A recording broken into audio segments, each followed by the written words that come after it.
right, well, welcome everybody to this blueberry industry session hosted by USHBC and NABC in partnership with the Ag Trade Education Council. Today's session is part 1 of 4, and we are very grateful to have each of you in attendance today. Now, before we begin, let's review a couple logistics. First, take a minute, please, and make sure that your Zoom name reflects your real name so we know who we have in the room with us today. Second, at the bottom of the screen, you will see that we have a chat box. Please make sure to use it. Type any questions that you have, and we'll make sure to ask them throughout the presentation. So speaking of interaction, we love seeing faces. Thank you for those that have gone off of hiding the camera and are showing your face today. Please make sure to turn them on. We will be breaking out into smaller groups at the end of this session. But in the meantime, while not in subgroups, please make sure that your mic is muted, but feel free to turn on that camera. So now I'm going to turn things over to Alyssa Halpy, Government Affairs Senior Director, to introduce our session and speaker today. Alyssa? Thanks, Amanda, and welcome everyone. We are so excited for our session today.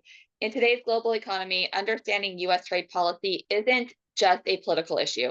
It is a business imperative, especially for American agriculture and, most importantly, the blueberry industry. Over the next 4 sessions, this series will equip you with a deep, practical understanding of trade policy. We'll be tracing the history and evolution of U.S. trade policy, examining recent shifts, and analyzing key developments, of which there are many. We all know that. In this first workshop, Why Trade Matters and Trade Policy History, we'll explore the importance of trade to U.S. agriculture, examining the impacts of both imports and exports, beginning with the founding of the United States through to 2016. Now I am so excited to introduce our speaker who's going to be taking us through this series, Brian Keel. Brian is the principal at Pinion, where he leads the firm's government and public affairs service area. He is also the co-founder of Farmers for Free Trade, a bipartisan organization that has been a leading voice in advocating for trade policies that benefit American farmers. He is also the founder of Ag Trade Education Council, whose mission is to provide a reliable information source on trade and inform and empower decision-making that facilitates the growth of the U.S. food and agriculture sector. His work in this space has given him firsthand insight into how trade policies, including tariffs, impact agriculture, supply chains, and global markets. And for those of you who were with us in Washington, D.C. earlier this year, Brian was one of our keynote speakers. So you got a little glimpse into what this series will entail over the next 4 parts.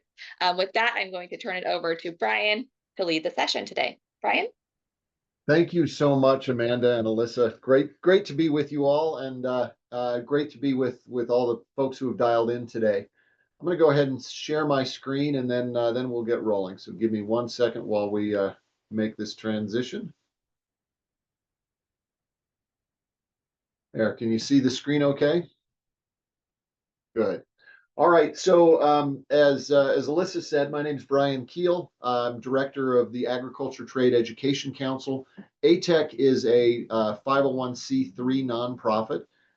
Its goal is to provide this type of educational content to the U.S. ag community. Our belief is that if farmers, food processors, ag associations have better information, they're able to make better decisions, they're able to be better advocates, and ultimately that helps build our industry, which is our ultimate goal. So we're going to go through part 1 of a 4-part series today. We're going to go through a whole lot of content. The good news is we're recording this, so you'll have access to the recording afterwards. We're also going to provide you with a copy of the slides, so don't worry about capturing all the information on the slides. We're going to go through a ridiculous number of slides today. I'm going to go through a bunch of them very fast. You'll have them as a resource later. There's a lot of great content in here that you may want to pull into your own presentations or refer to later. So don't worry if we go fast. We'll have information for you later.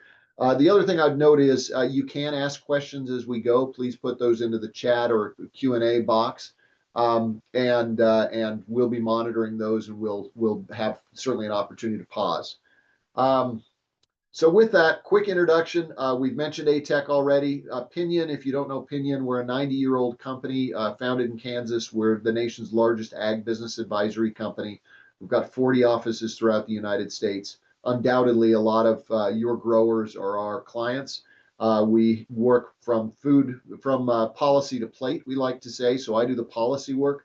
but we're throughout the food and ag supply chain helping with business advisory and accounting services. So today's agenda, we've already reviewed the agenda. We're reviewing it now. We're going to talk a little bit about the overall course structure and learning objectives. Then we have two parts: Why Trade Matters and Trade Policy 1773 to 2015. We're going to do a short role play and report out at the end, and then we'll wrap up. The reason we're doing the role play is if you look at adult learning, adults learn better when they practice, when they actually have to put content to use. So we find it's very helpful for these workshops just to spend 5 minutes having you reflect on what you've learned. So as we're going through, you're going to have to, at the end, articulate back to one of your colleagues some of the content from this session. So please pay attention, take some notes so that you're ready for that breakout session at the end. In terms of the arc of this series, it's 4 parts, each 1 hour, each online. The first is the history. So we're looking at why trade matters, why we're having this conversation, and then really what happened with trade policy from the founding of the United States to the start of the first Trump administration. The second part, we will look at recent trade developments. That's Trump administration 1 and Biden administration. Part 3, we will look at 2025 and forward. So much has happened in this year that we really can fill one session just looking at 2025. And then part 4, we're going to have a customized module looking specifically at blueberry trade, some of the past enforcement actions that have been taken, where trade happens, where imports and exports go. So we'll really bring the content home to the blueberry industry in that 4th session. Learning objectives. We want you to understand basic trade history, structures, and vocabulary. We want you to be more conversant about trade coming out of this. We want you to understand recent trade issues and issues that may occur in the coming years. You know, trade policy really in a lot of respects is being reinvented as we speak. So we're going to do our best to both give you the history of how things have worked for the past couple hundred years and then how things are changing. And critically, we want to provide you with tools to explain trade issues to your colleagues. We really believe that part of what we need to do is train the trainer. So we're counting on each of you learning this content so that you're better able to talk to your colleagues, whether that's growers or others in associations, and explain trade to them. Key terms, you don't have to learn all of these, but we do, when we do this session in person, we do what we call trade lingo bingo, which is as we go through the course, you're going to hear some of these phrases and some of these acronyms. And in an in-person course, we say the first person to yell out bingo when they've heard all those phrases gets a prize. I'll leave it up to Alyssa whether you have some swag that you could share, but I think we should just go ahead and do this. If you're on all 4 sessions and you hear me say each of these, or if you see it in a slide, feel free to yell out bingo at the appropriate time. And I trust Alyssa will have a hat or a cooler or a backpack or something cool she can share. I also wanted to put this slide in just so that later you have sort of a guide to acronyms, because there's a lot of, you know, USTR, WTO, FTA. Now you have a place where you can go and see what those phrases mean if you forget. All right, so let's get going. And again, we're going to go fast, but feel free to ask questions. So why trade matters and trade policy? Part 1A, why trade matters. So really in this session, I want to talk a little bit about trade writ large. We're not going to talk so much about blueberry trade, but this is why the U.S. ag community really focuses on trade. So Cargill's Fed by Trade Coalition has a number of bullets that we thought kind of captured a lot of the different ideas. Trade helps feed the world. It provides access to technology and resources, lifts people out of poverty, supports entire supply chains. That's all really true. There's a reason that we have founded Farmers for Free Trade in the Ag Trade Education Council. And that's because for U.S. agriculture writ large, trade is essential. 3/4 of the world's purchasing power, 95% of the world's consumers live outside the United States. So if you think about a domestic U.S. agriculture industry, the only way that industry survives is if we are tied to the rest of the world. If we're able to sell our food, our fuel, our fiber to other countries, that's what makes us strong. That's what's allowed the U.S. agriculture industry to become what it is today. That's also building on sort of a philosophical belief that the U.S. has had since World War II. The U.S. has led the effort globally to reduce trade barriers and to open free trade. And that's in part what's allowed the U.S. ag industry to grow and become as strong as it is. We literally we're the largest exporter of food, fuel, and fiber in the world, and we're a global powerhouse because of these economic policies. Trade is responsible for about 20% of farm revenue. So think about that, $1 out of 5 in the US. For certain industries like wheat or soybeans, it's well above that 20%. That's an average across American agriculture. So really important. These circles in this graph give you a sense of the size of exports, or this is jobs generated by exports. So you can see soybeans and corn are the two big drivers, but a lot of ag sectors fall into job creation. Critical last point on the slide, farmers also rely on imported inputs, so farm chemicals, equipment parts, fertilizer. So when we talk about ag trade and the importance of trade in U.S. agriculture, we're talking both about export markets and also inputs. Those are critical for our farmers. Broad benefits for the U.S. economy. Each dollar of ag exports in 2022, the last year that USDA ran these numbers, generated another $1.09 in business activity. In that year, about 200 billion of ag exports produced an additional 215 billion in economic activity for total economic output of 412 billion. So big numbers in the context of the U.S. economy. Imports I've mentioned, really important to understand as we think about global supply chains, just how integrated supply chains have become. I think it's easy to fall into a trap where it's zero sum. If we're exporting something, we're winning and they're losing, or if we're importing something, some other country's winning because they're selling it to us. It's just not the reality of how the world works anymore. You think about a tractor that's made in the US, those parts are coming from all over the world. So when a farmer buys a tractor, it might be a US made tractor, but if there are tariffs put on imports and inputs to that tractor, that'll still drive up the cost of the tractor. Same thing with animal supply chains, beef supply chains. A cow might be born in the United States, it might be fed in Mexico, it might be slaughtered in Canada. These types of supply chains now run across international boundaries. One of my favorite examples, I was with a farmer in Montana who said he drinks Corona beer at his house. That beer is brewed with barley that he raised. It's shipped down to Mexico. They turn it into beer. It's shipped back to his kitchen table. So he's drinking a Mexican beer, but it's a product that he's helped raise.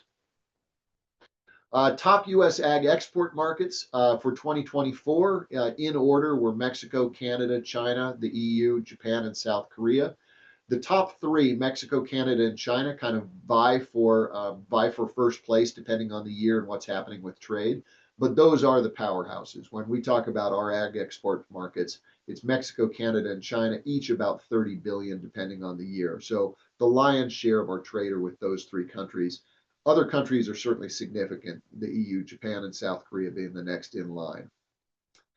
When you look at what we're exporting, it really varies by country, but in terms of total value, for manufactured products, grain and oilseed milling products are top, followed by meat products in terms of exports. For non-manufactured products, feed grains, oilseeds, followed by fruit and tree nuts are the main export products. So top export markets, exports to Mexico, which again in 2024 is our top export market. Hands down, corn, largest export market from the U.S. is Mexico, our corn exports to Mexico. Significant also pork, dairy, soybeans. Canada, different story. We've got, it's the largest export market for finished products from the United States. So think granola bars, think pizza, think, any finished product. We ship a ton of that north of the border up to Canada. We also export significant fresh vegetables, fresh fruit. It is our largest export market for ethanol. So for Midwest grain farmers, the relationship with Canada is critically important. And to China, this story tells it all. We're going to talk about this in part 2 and 3 of this workshop. Soybeans. China is the largest export destination for U.S. soybeans. In 2024, over $12.5 billion worth of exports. And that's down from 2023 when we had about $14 billion worth of exports. So when we talk about China, it's one of our largest export markets generally, But for soybeans, it's the whole game. That's where we're playing. And soybeans are obviously throughout the Midwest, throughout the Southeast. A lot of U.S. ag depends on that relationship with China. For the consumer, trade is important as well. Total food and ag imports have increased from 40 billion to 213 billion since 1999. 98% of those imports are high value products. So we're not importing a whole lot of corn or soybeans in the United States. What we tend to import are higher end fruits and vegetables, finished products like alcoholic beverages, and tropical products, including coffee, bananas, those types of things that aren't grown in the United States by and large. Avocado is another good example of that import share. And that benefits consumers in a number of ways. Number one, consumers have access to more competitively priced products. Number two, more varieties of food. Until 1994, avocados weren't imported into the United States. Now think about a day without avocados. Our largest consumption day for avocados in particular is Super Bowl Sunday. Think back to 1993, just wasn't the story. We didn't have avocados imported and domestic production couldn't keep up. So we bring in new varieties of food. We also allow then, the import market allows for year-round consumption of foods. When I was a kid, a lot of fresh fruits were not available during the winter. But now 24/7, you can get pretty much anything you want in the supermarket. That in turn has driven changes in eating habits. So NAFTA, the North America Free Trade Agreement, which was the precursor to the US-Mexico-Canada Agreement, adopted in 1994. And you can see before adoption of that free trade agreement, the level of fruits and vegetables that were being eaten in America versus post-NAFTA. Obviously global diets have changed and awareness has changed, but a lot of that's also access and price. We are the largest producer of many ag products. Countries depend on us. So part of the export market discussion is also about food security. It's about nutrition. It's about famine. So U.S., a lot of countries rely on us at this point as exporters of food. Okay, so let me pause there. I just blitzed through a whole lot of slides, but I did want to give kind of a why are we having this conversation intro. I think it's also important for the blueberry industry in particular when we get to part 4. There are obviously some differences with blueberries from soybeans as an example. So we're going to dive in much more nuance to look at your industry in particular, where imports are coming from, where exports are going, some of the challenges you've had. I think it's important as we go through this content, we're not trying to be Pollyannish and say trade is always good or it's everybody always wins. There are challenges. There are two sides to conversations. But I did want to set the frame about why U.S. Ag generally cares about trade and why you see so much urgency in U.S. Ag working on trade today. Do we have any questions that people have put into the chat? I see something in the chat. We don't have any at the moment, but we have reminded folks that if you have any questions, please make sure to put them in the chat. Okay, so let's take a big step back. We're going to look at trade policy starting in 1773. Why 1773? Well, when you think about the Boston Tea Party, what was that?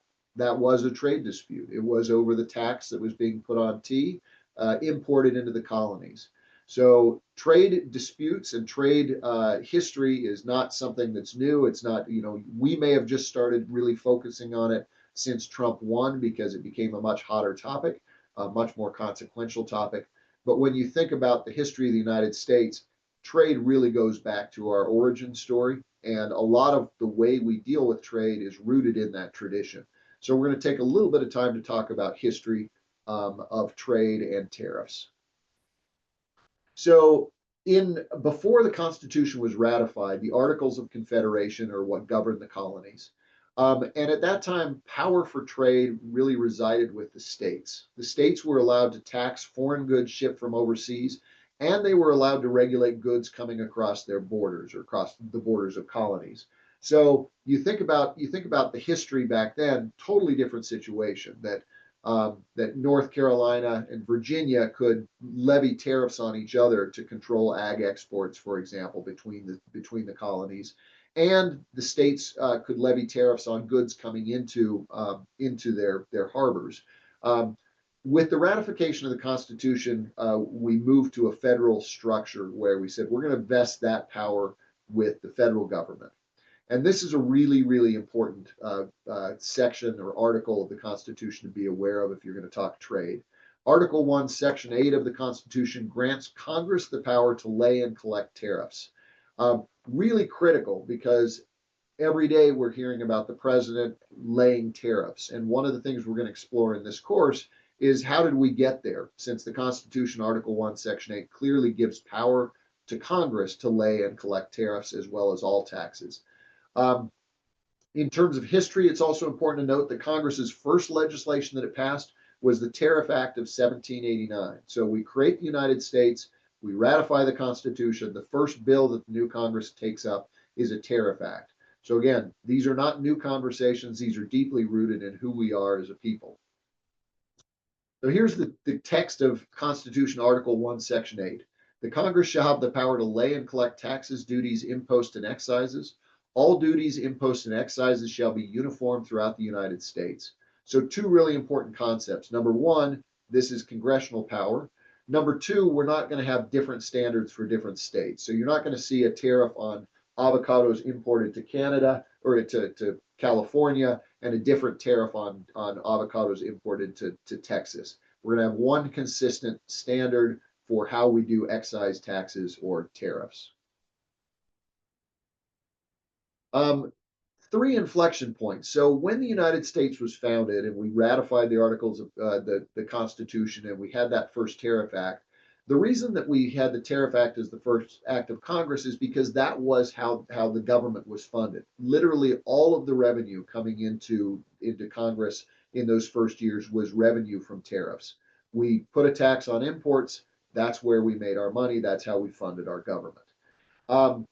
That changed in the early 1900s, where we decided that we could generate revenue from income tax and from other sales taxes, from property taxes, that we didn't have to rely just on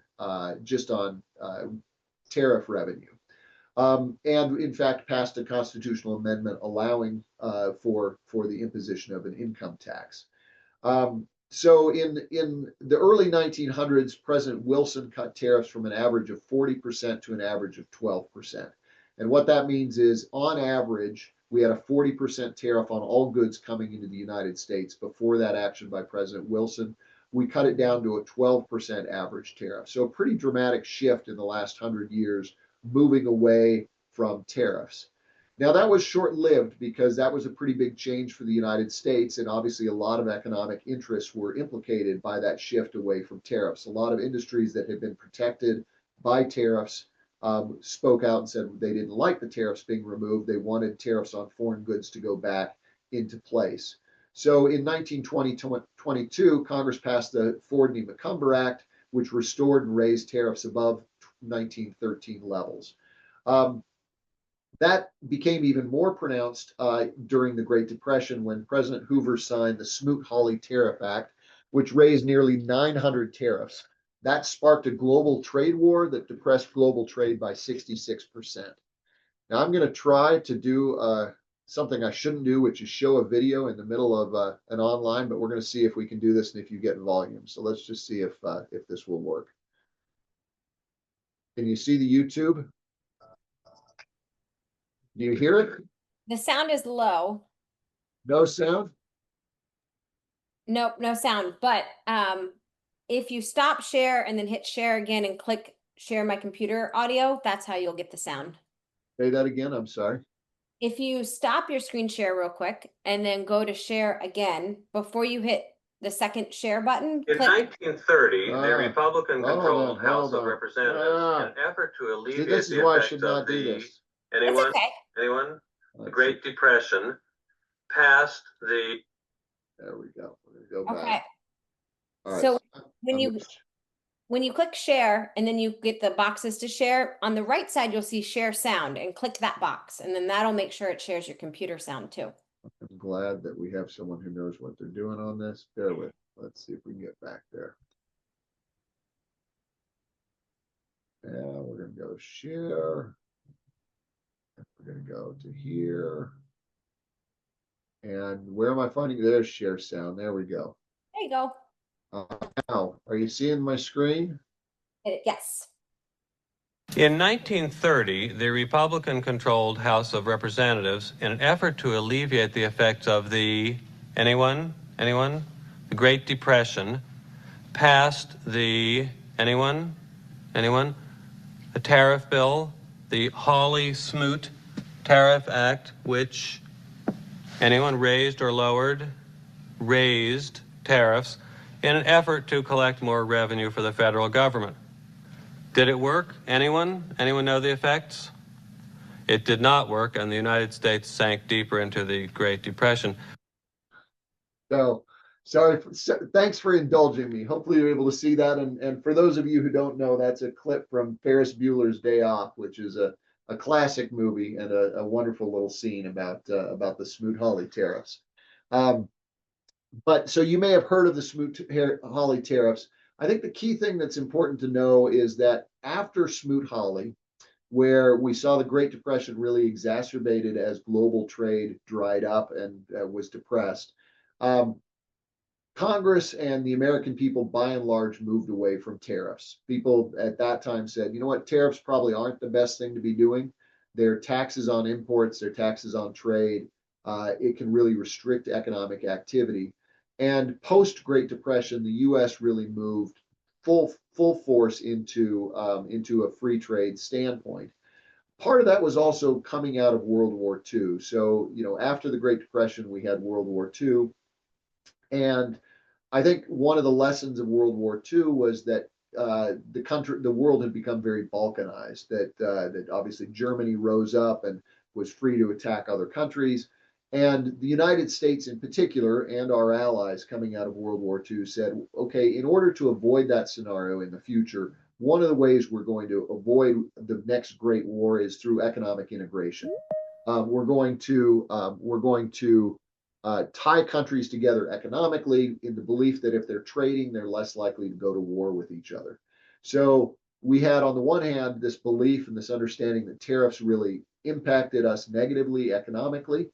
And then we had the understanding that we needed to tie countries together for the sake of global stability. And that's really what led then to the creation of the post World War II economic order and all of the tariff structures that we're going to talk about for the rest of this presentation.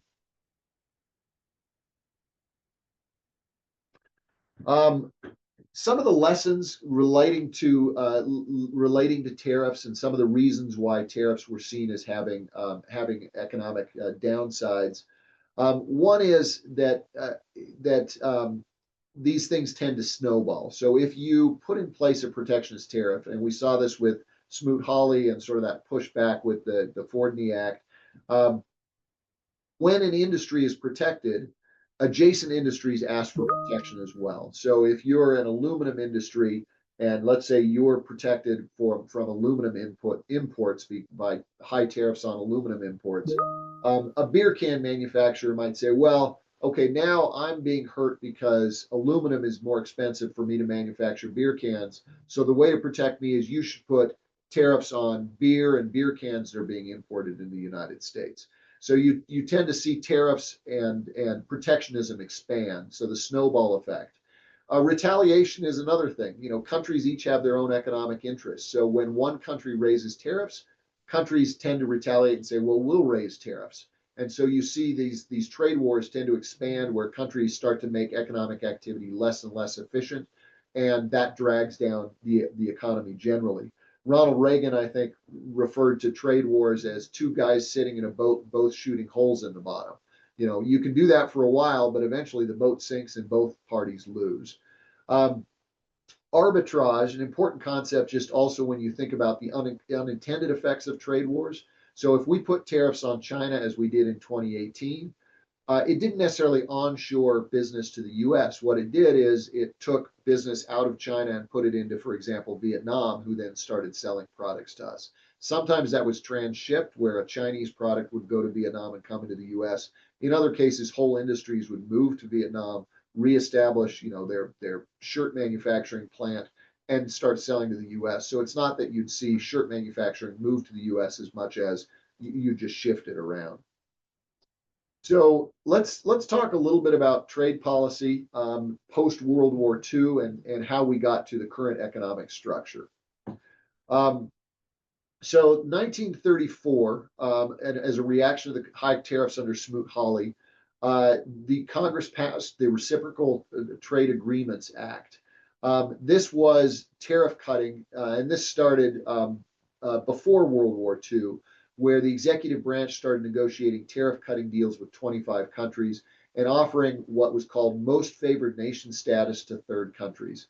That phrase, most favored nation, is a really important phrase. It shows up in trade law for the next 80 years. And it's basically the idea that we're going to have a class of countries that we're going to treat the same. And if you get to be in that MFN status, we're not going to have you have a worse deal than another country. Now, there are exceptions to that, but MFN is a general principle that gets picked up into the World Trade Organization as we move forward. So from there, we started having a series of multilateral rounds, and these again were led by the United States. This is now post-World War II, where the United States started bringing countries together to negotiate agreements for how we would regulate trade globally. And you can see the first negotiation was in Geneva, 1947. The approximate value of global trade at the time was $10 billion. So international trade was not as huge. And there were about 23 countries that participated in that negotiation. We then had a negotiation in France with 13 countries, so a smaller negotiation. But if you look at the trend of countries, one of the things you see is that over the next 40 years, every time we had a global round, we began to get more countries involved. And that's in part because more countries insisted on being involved, because developing countries saw this as a path to gain economic power. We also see, if you look at that third column, the value of global trade is developing pretty rapidly, where by the time we get the Uruguay round in 1986, we have 3.7 trillion in global trade and 123 countries at the negotiating table. So really a dramatic explosion in terms of global economic integration. However, that almost became too much. By the time we got to the Doha round, which started in 2001 and was never concluded, we had 148 plus countries at the table. And that kind of died under its own weight. Small countries wanted benefits that big countries weren't willing to give them. And ultimately, the 148 countries could not come to a free trade agreement coming out of the Doha round. The negotiations, though, this series of summits led first to what was called the GATT, the Global General Agreement on Tariffs and Trade. And that was an agreement that said, okay, for most favored nations that belong to GATT, we're going to set some general sideboards on how we trade and what's fair and what's not fair. We're going to begin to have principles around trade so that trade is dependable and something that you can make investment decisions based on.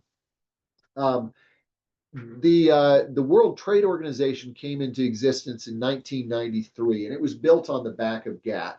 So GATT was this general agreement on tariffs and trade. You had member organizations to GATT. In 1993, those organizations launched what's called the World Trade Organization. And it's really a global platform for countries to negotiate on trade.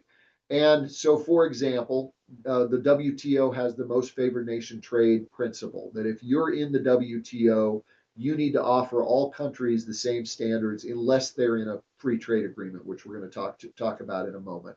But you set some general standards so that countries know what they get when they work with you, and they know that you're not going to be treating them differently.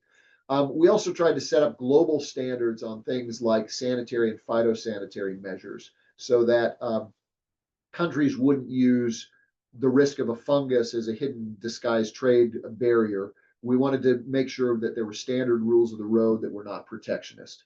Um, the those also had binding mechanisms in enforcing compliance. So we have within the WTO an appeals process where if you're a member of the WTO and you feel like a country is doing something that violates a WTO rule, you can bring them to a WTO court, which is made up of members of the WTO. If you lose your claim, there's an appellate process.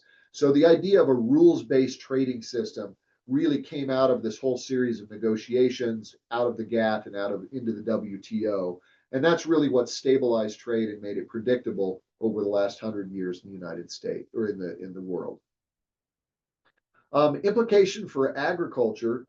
Early on in tariff cutting, people weren't focusing on ag. Ag was one of the more protected industries until relatively recently. Early on, tariffs were focusing on manufactured goods primarily. However, the WTO began to put together a negotiating agenda focusing on three principles. One was market access, so that's focusing on tariffs and tariff rate quotas. Two was domestic support. So everyone agreed in the WTO we needed to limit ag subsidies so that if a country were to completely underwrite its industry, that could give that industry an unfair advantage over other WTO members. So domestic supports was a third principle. And then closely related export subsidies. Until 2015, you could have a subsidy where if you were exporting blueberries to Canada, you'd get paid extra by the government. We said, you know what, that's just distorting trade. Let's eliminate export subsidies. Any member of the WTO, all the members of the WTO agreed to eliminate export subsidies so that we weren't distorting trade and that trade was happening more on a free market basis.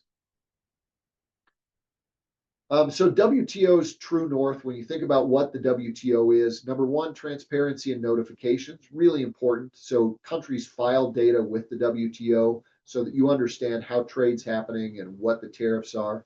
National treatment, so that measures inside a country's borders, taxation, regulation. You need to be using principles that do not give domestic producers benefits over foreign producers. So we wanted to try to get to a standard where everyone's competing on more of a level playing field. And then finally, this most favored nation status, that governments won't discriminate against importing countries.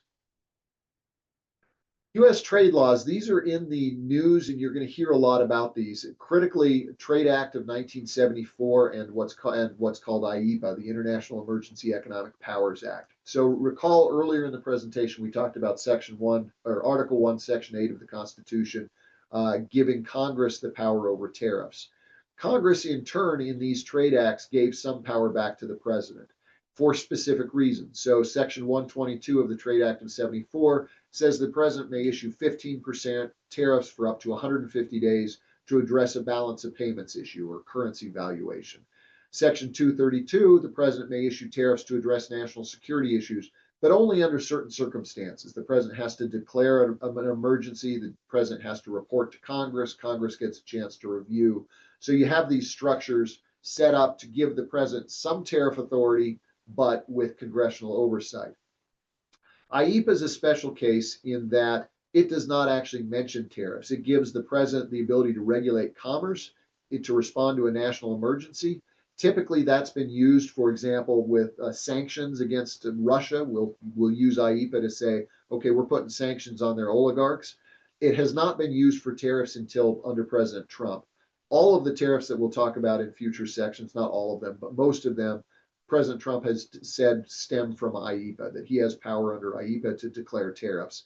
That issue has been challenged. The Supreme Court will hear oral arguments on that issue on November 5th. And both lower courts, district and appellate, and the Court of Trade, International Trade, have ruled that the president doesn't have authority under IEEPA. So that's one of the big tensions that we'll talk about more in this session. Free trade agreements are kind of an exception to WTO. So WTO is the global framework that regulates trade, but countries are allowed to negotiate free trade agreements under certain parameters consistent with the WTO. So pop quiz for you all. You don't have to answer this, but just to ask yourself the question, how many countries does the U.S. have free trade agreements with? Think about your answer, and I'm going to give you the answer right now. We have 20 free trade agreements, or we have agreements with 20 countries through 14 free trade agreements. So relatively small number of countries that we've negotiated one-on-one free trade agreements with. In President Trump's first term, he also negotiated a mini agreement with Japan, but it was not a full free trade agreement. So right now, 20 countries are tied to us through free trade agreements through 14 agreements. Some of these are multi-country agreements. So US, Mexico, Canada obviously includes those 3 countries, but it's one free trade agreement.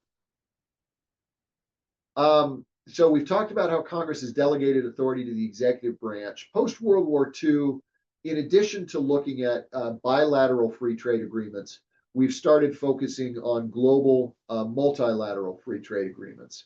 The failure to conclude the Doha development round, in some respects, pushed us back to more multilateral, and I'm gonna talk through some of the multilateral dynamics before we're done here.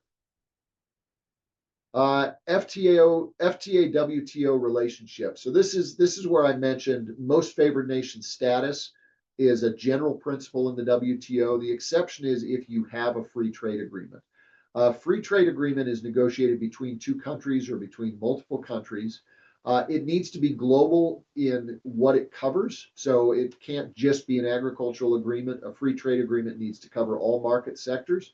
And it can't create new barriers to trade to countries that are not parties to those deals. So you couldn't negotiate a deal with Canada that said, okay, as part of this, we're going to agree to team up on Colombia. Canada and the US can work out a free trade agreement that covers all their sectors, as we have. We can lower trade barriers between our countries, and we don't have to offer those same terms to every WTO member. So we can create preferences for trade through the use of a free trade agreement. So here's the list of US FTAs and when they were negotiated. You can see one of the interesting things is that most of those happened during the Bush administration. 12 of the 14 free trade agreements were started during Bush 1. And that we haven't had a new free trade agreement with a new country since 2012. We've renegotiated, for example, NAFTA, which became the US-Mexico-Canada agreement in 2020. But in terms of a new country coming in, we haven't had a new FTA since 2012. So in some respects, for the last decade, for the last 13 years, the US has stood on the sidelines in terms of pushing new free trade agreements. That's a challenge because what we find is that US food and ag exports tend to follow free trade agreements. So when we've had an FTA, one of the things that does is it opens that country's market to US ag exports. So when we see FTAs, we tend to see US ag exports increase. And ag markets tend to follow FTAs. So you can see in this slide, the middle band is showing US FTA partners, our ag exports to those countries tend to increase. And FTAs create strong ag markets. So looking at exports before and after, you can see the gold band is before an FTA. The purple band is 5 years after an FTA was negotiated. So a lot of times when we negotiate an FTA, we see an immediate dramatic increase in ag exports to that country. And that's true across sectors. So this is showing grains and feeds, dairy, poultry, beef, pork, fresh fruits and vegetables. Same story across the board. When we get into a free trade agreement, we tend to increase ag exports. So plurilaterals, fancy word for negotiations with multiple countries. And the US traditionally was torn between WTOs and FTAs. So we negotiated a handful of FTAs, which we talked about. Not a new one since 2012. But what we did try to do leading up to 2016 was we tried to push global trade through the WTO to be more liberalized. And we also pushed plurilateral or multilateral agreements. Meanwhile, while we were kind of focusing on global standards, other countries were really pursuing FTAs. So the US is kind of behind the curve in terms of these bilateral and multilateral agreements. The EU has agreements with 72 countries, Canada 51, China 39. Again, we have agreements with 20 countries. So the number of countries that we're integrated with is relatively small compared with other countries. Some of what we have tried to do, though, was negotiate some multilaterals. So you might have heard of the Trans-Pacific Partnership. That was a multilateral started under Bush, concluded under Obama. President Trump's second day in office in his first term, he pulled us out of the Trans-Pacific Partnership. We'll talk about that more in a subsequent lecture. But what we do see is that regional trade agreements and free trade agreements generally are increasing around the world, even as the U.S. in recent years has retrenched and pulled back from those types of global agreements. This once again shows countries and the number of agreements that they're entered into. For North America, that 50 includes obviously Canada and Mexico, the agreements they've entered into. So that's not a US number, it's a North America number. Final two slides, these are some of my favorites. This shows countries connected to their primary trading partner in 1990. So you can see the US with a very strong cluster of countries that we were trading with. You can see the EU with that cluster up on the left, and a little bit with China down below. China was not integrated into the world economy and was not a major powerhouse. One of the things that's changed since 1990 is that China has really begun to exert more influence. So you see the U.S. has still primary trading relationship with a lot of other countries, but we've become really tied to China. And China, in turn, has really been aggressive at negotiating free trade agreements with other countries. And so it's expanded its influence around the world, throughout Latin America, throughout Africa, even as the U.S. has pulled back from some of those free trade agreements and has not been as aggressive in terms of negotiating new agreements. Let's see how we're doing on time. We are a little bit behind schedule, but we have time to go into a breakout. So what we want you to do, I've just thrown... Yep, Brian, sorry. I'm going to interject here. We do have a few questions in the chat. Should we go through those questions first and then maybe open it up to Q&A and skip the breakout sessions this time?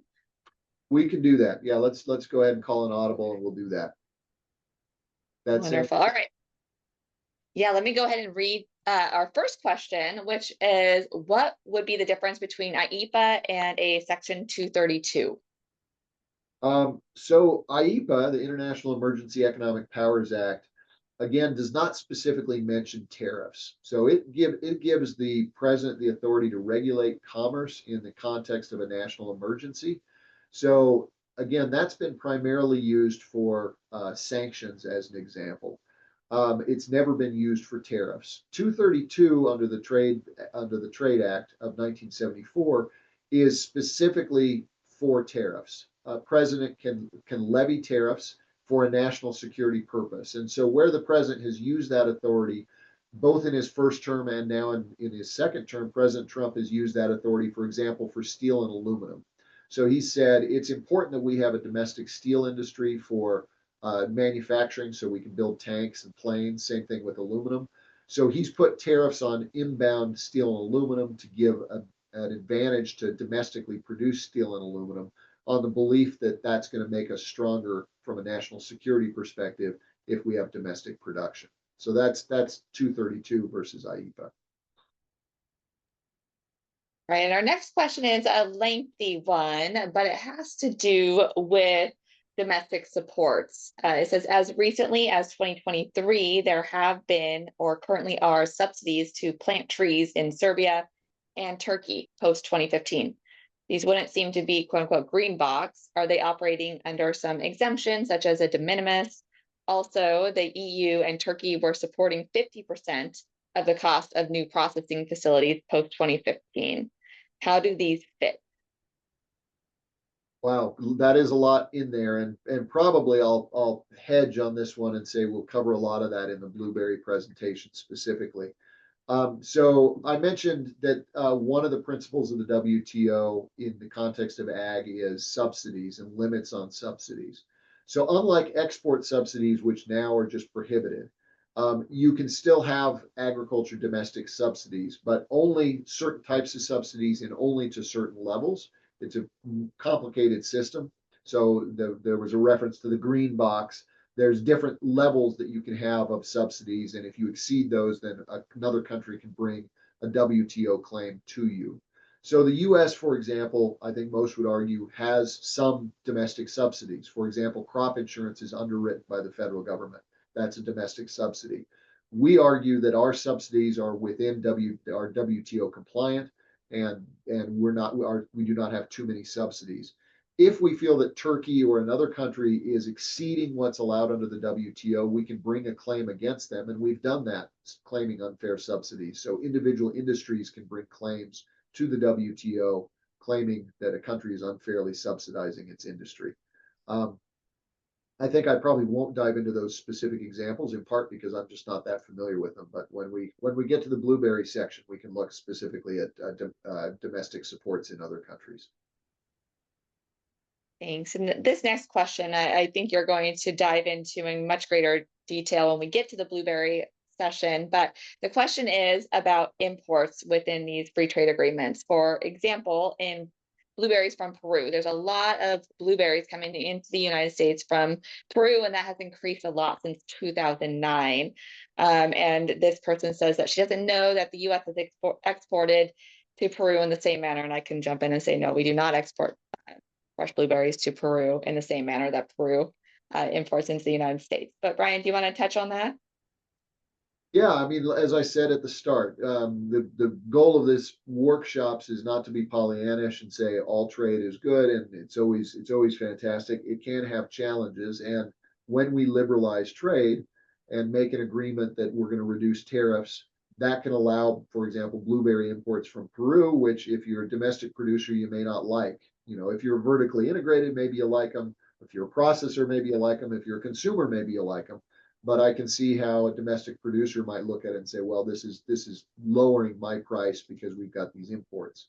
What I will say is that free trade agreements and the WTO are intended to provide a framework for resolving disputes, though, and to keep trade fair. So, for example, if a country were to dump blueberries below the cost of production to try to undercut domestic production, a claim can be brought claiming that there is dumping going on, and we can bring that claim in a U.S. court called the International Trade Commission, and we can ask the ITC to conduct an investigation of dumping and other unfair trade practices, and then the U.S. can unilaterally retaliate and say, well, this is what's going on is not fair, it's not consistent with our trade law or with our trade agreements. But imports can be a challenge, and they're balanced, I think, by the question of when we negotiate a free trade agreement like with Peru, we're touching not just blueberries, but we're touching all market sectors. So we're trying to liberalize trade between the countries, and within that context, you can have winners and losers. You can have some industries do really well and others not do as well. And the belief generally is that overall it nets out to a positive. But again, individuals may differ and individuals may have challenges. Well, we have about 4 minutes left in our session today. So Brian, do you want to take your screen share off and we can see each other again and maybe answer some questions directly from the audience? Sure, happy to. Right. Any questions that weren't in the chat, feel free to take yourself off of mute and just chime in. We've got just a few minutes left here.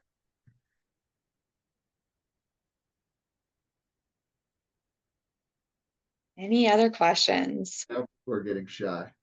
All right, how about we do this instead? How about we ask, I'd like to have a volunteer or two to tell me what you learned today. We can have one or two people report out on something that was new that you did not know before you started this hour. Anyone want to raise their hand or just go off mute? Okay, Brian, this is Julia Chu. I'm assistant professor, blueberry breeder from the University of Georgia.